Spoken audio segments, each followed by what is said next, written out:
বিকল্প হতে পারে না।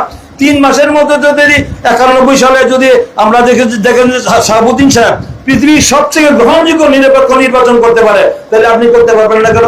96-এ যদি হাবিবুর রহমানের মতো একজন ব্যক্তি পৃথিবীর সবচেয়ে 3 মাসের মধ্যে পৃথিবীর সবচেয়ে নিরপেক্ষ গ্রহণযোগ্য নির্বাচন করতে পারে, আপনি কেন করতে পারবেন না? আবার আপনি 2001 সালে যে আমাদের দেখেছেন লতিফুর রহমানের পরে আপনারা লতিফুর রহমান, হাবিবুর রহমান ছিল 96-এ, 2000 গেল লতিফুর রহমান। বিচারপতি লতিফুর রহমানের অধীনে যদি আমরা 3 মাসে পৃথিবীর সবচেয়ে গ্রহণযোগ্য এবং একটি প্রশংসনীয় একটি নির্বাচন অনুষ্ঠিত হতে পারে, আপনি 10 মাসে কেন করতে পারলেন না? এটা আপনাদের প্রশ্ন না নাকি? আপনারা প্রশ্ন করেন কেন করতে পারলো না? ব্যর্থতা কোথায়? তারা কি, তাদের উদ্দেশ্যটা কি, তারা কি চায়? তারা তাদের জিনিসটা জনগণের কাছে স্পষ্ট করতে হবে। আমরা জনগণ, আমরা 16 বছর আপনার ভোট থেকে বঞ্চিত হয়েছে। জনগণের ভোটে নির্বাচিত প্রতিনিধিরা দেশ চালাবেন, কিন্তু জনগণের নির্বাচিত প্রতিনিধিরা জনগণের কাছে দায়বদ্ধতা জবাবদিহি থাকে। তাদের কোনো দায়বদ্ধতা জবাবদিহিতা আছে? কারণ তারা বিদেশি নাগরিক অধিকাংশ। এই যে আমাদের নিরাপত্তা উপদেষ্টা খলিল সাহেব, উনি নাকি বিদেশি নাগরিক, অনেকে আছে একাধিক ব্যক্তি। তাদেরকে এই বাগদাদারা বলে এই সমসাময়িক কালে শুনছেন এই যে অ্যাডভোকেট যারা আছে তাদের দেশের জন্য, জাতির জন্য তাদের কোন অবদান আছে? এই যে 16 বছর হাসিনার বিরুদ্ধে যে লড়াই সংগ্রাম করেছি, একজন ব্যক্তি রাস্তায় নামছে, মিছিল করছে, মিটিং করছে, জেল খাটছে, মাইর খাইছে? এই যে অ্যাডভোকেট আছে তারা গিয়া আজকে এই চেয়ার দখল করে বসে আছেন, ভালো কথা আসছেন, আমরা সম্মান করি। তো আপনারা কেন নির্বাচনটা দিচ্ছেন না? জনগণ দেশে আজকে কেন আইন শৃঙ্খলা পরিস্থিতির অবনতি, দেশে আজকে অর্থনৈতিক অবস্থা খারাপের দিকে যাচ্ছে, দ্রব্যমূল্য মানসিক করার ক্ষমতা বাইরে চলে যাচ্ছে, দেশে একটা অস্থিতিশীল পরিস্থিতি, দোষরা আবার এই যে লুটপাটের টাকা খরচ করে আবার গোলাপানিতে মাছ শিকার করার জন্য আবার বিভিন্ন জায়গায় হত্যা গুম করা শুরু করতে, অবৈধ অস্ত্র দিয়া তারা ভারত বসে এখান থেকে গভীর চক্রান্তের ষড়যন্ত্রে লিপ্ত হয়েছে। যত দিন যাবে ততই বেশি রাজনৈতিক সংকট, অর্থনৈতিক সংকট, দেশে অস্থিতিশীল পরিস্থিতির দিকে ধাবিত হবে। তাই কাল বিলম্ব না করে আমরা বলছি ডিসেম্বরের মধ্যে নির্বাচন দিতে হবে। ডিসেম্বরের মধ্যে আমাদের নেতা দলের একটি চেয়ারম্যান তারেক রহমান বলছেন যে ডিসেম্বরের মধ্যে নির্বাচন দিতে সমস্যাটা কোথায়?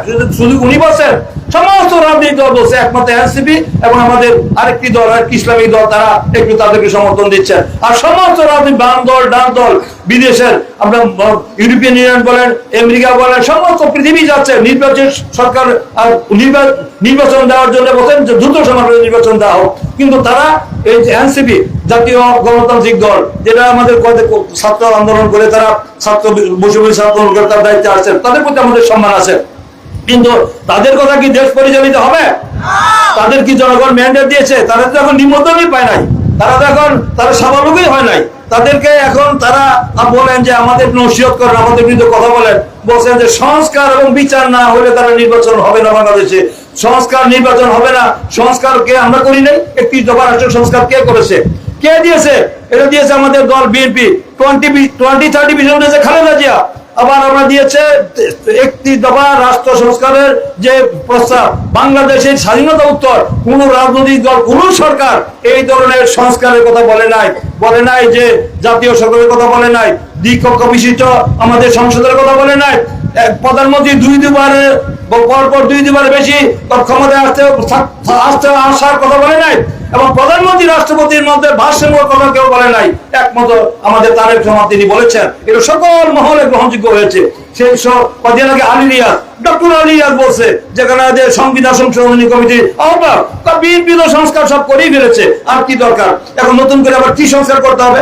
সংস্কারের ম্যান্ডেট কি জনগণ রায় কি দিচ্ছেন আপনারা সংস্কার করার? সংস্কার বিচার হবে। শেখ হাসিনার বিচার চান না?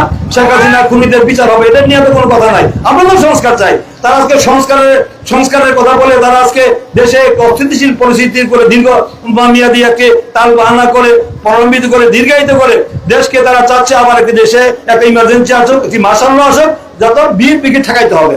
মূল কথা হলো বিএনপিকে ঠেকাইতে হবে। আমি কথা বলে শেষ করতেছি যে জনগণ যদি বিএনপিকে, বিএনপি একটি জনগণের দল, আমাদের বাংলাদেশে আমরা 4-5 রাষ্ট্রীয় ক্ষমতায় আসি, জনগণ যদি আমাদের প্রতি আস্থা রেখে যদি অবাধ, সুষ্ঠু, গ্রহণযোগ্য, ইনক্লুসিভ, অংশগ্রহণমূলক নিরপেক্ষ নির্বাচনের মধ্য দিয়ে বিএনপিকে যদি জনগণ রাষ্ট্র পরিচালনার দায়িত্ব অর্পণ করে, আপনাদের গা ব্যথা কোথায়? আপনাদের গা জ্বালা কেন? কারণটা কি? আপনারা কি জনগণ নির্বাচিত প্রতিনিধি? তাহলে যদি আপনাদের এতই কিছু শেয়ারের লোভ থাকে, ক্ষমতার লোভ থাকে, আপনারা পদ ছেড়ে, আপনার দায়িত্ব ছেড়ে জনগণের কাতারে আসুন, রাজনীতি করুন। জনগণ যদি আপনাদের নির্বাচিত করে, আপনারা গিয়ে আবার মন্ত্রী এমপি হয়, ওই অবশিষ্টের কোনো আপত্তি নাই। কিন্তু গায়ের গুলো দেশ চালাবেন আপনারা অন্যায় ভাবে, সেটা কি আমরা মেনমান? আমরা ডিসেম্বরের মধ্যে যদি জনগণের এই দাবি আদায় যদি করার ব্যবস্থা যদি শুভবুদ্ধির মধ্যে তাদের না হয়, জনগণ আপনারা কি রাস্তায় নামবেন না? জনগণ আবার রাস্তায় নামতে বাধ্য হবে। আমরা চাই না যে তারা কেমন বারবার বলছেন যে ইউনূস সরকার আমাদেরই সরকার, এই সরকারকে ব্যর্থ হতে দেওয়া যাবে না। আমরা সমালোচনা করবো গঠনমূলক, কিন্তু তারা এত মনে করে আমরা কি এই সরকারের প্রতিপক্ষ? আমাদের সমর্থন নিয়ে সরকার আছে, তাই এই সরকারকে আমরা সহযোগিতা করতে চাই।